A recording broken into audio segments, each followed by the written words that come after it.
Hello and welcome back to the Swim Doctor's office. I'm the Swim Doctor here, and we're going to be going over when I would consider a child to be independent enough in the water to be unsupervised. Now before we get started, a couple of things. One, I have changed something in my background, and if you know what it is, leave it in the comments. Thing two, subscribe, like, comment, do all those things. It helps my channel out, and it helps more people able to see my content.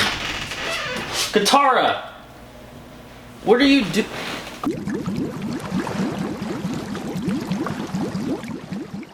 So we just got a new puppy, and I think she learned how to open doors, because I closed the door and she opened it all by herself. I didn't teach her this. She learned this off of pure willpower and determination. Didn't you, little girl? Her name's Katara, by the way. If you know what that reference is, leave a comment. Mwah. Okay, and back to our regularly scheduled program. So let's go over some pool safety tips, okay? For kids. Generally, kids 8 years of age and younger need to be supervised. That's a general pool rule. The other thing is, if they're 4 feet or below, they also need to be supervised. Because most pools, the shallow end is around 3 to 4 feet. So you obviously don't want them to be swimming the entire time, get tired, and then not have anywhere to stand. And if they're swimming around and they get tired and they're not even close to like an edge or the steps or anything, that's going to be bad news. So I'll throw down a few statistics for you. Parents generally overestimate their kids' abilities. And I mean, who would blame them? I mean, it's their child. You're obviously going to think that your child is, really good at what they're doing. And that's totally normal. But in the pool, you need to be extra cautious. There have been many times where I've taught a certain kid and the parent has come up to me and told me that they can swim a lap all by themselves. So I have them swim a whole lap, which is 25 yards.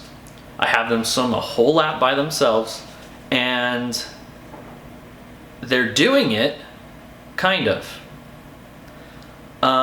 They need breaks every few yards. They swim underwater for most of it, that kind of stuff. So, that in a parent's eyes, that is swimming the whole pool length. For a swim instructor's eyes, there's a lot of work that needs to be done. So, number one, don't overestimate your kids' abilities of swimming. Take a step back and really take a look at your child's swimming abilities and see if you really feel like you're okay leaving them alone for a few minutes. So another general pool rule is if they're 4 feet and above, you can leave them unattended. Only because in a public pool there will be lifeguards. If they're in your own home pool or apartment pool, anything like that, and there's no lifeguards, you'll need to still attend to them and keep an eye on them. You don't have to hawk-eye them the whole time if they're over 4 feet tall. I mean, you could read a book and every once in a while check in on them and stuff like that. Anything can happen in a pool. Anything can happen. Even people who are professional swimmers are at risk of drowning. You get tired, maybe you overestimate your abilities a little bit, maybe something happens and, there's many things that could happen in a pool. You could cramp up, you could get tired, maybe you ate something, you're allergic to it, and then you started swimming. Many things can happen. So you always want to keep, if you're with a child, you always want to keep an eye on your child every once in a while at least. Obviously if they're over the age of 8 and over 4 feet tall. Now, a lot of leaving your child unattended depends on their ability of swimming.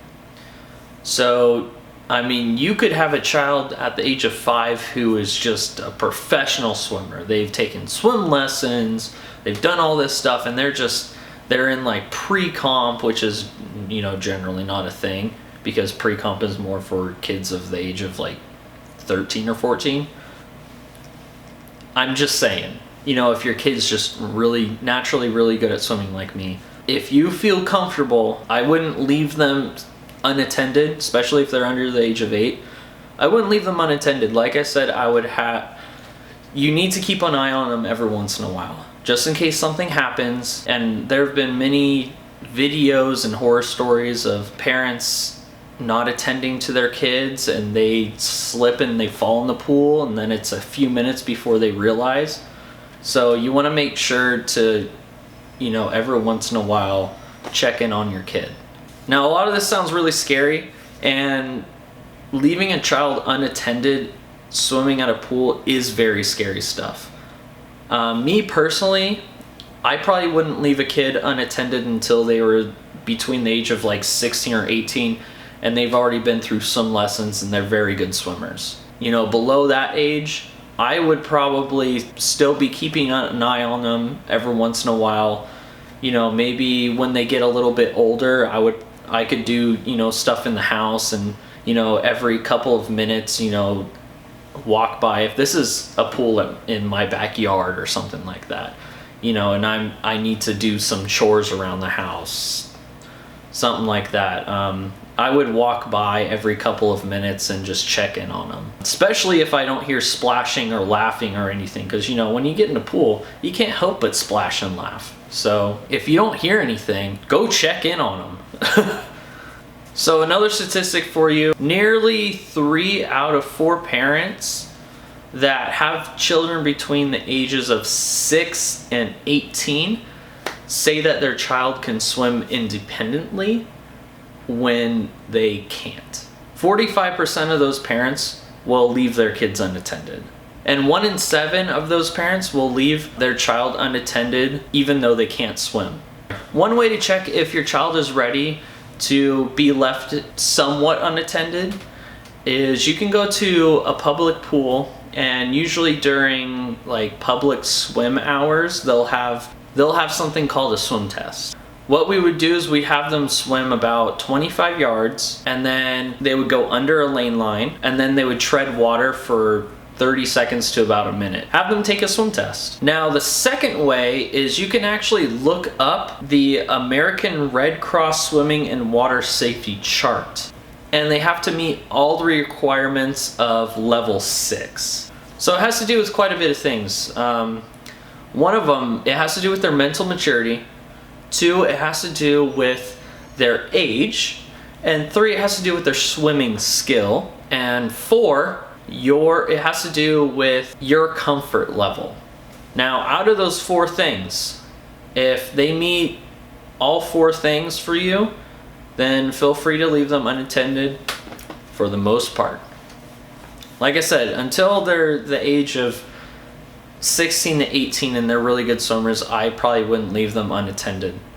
I would keep an eye on them every once in a while. And make sure to come back to the swim doctor's office for more cures.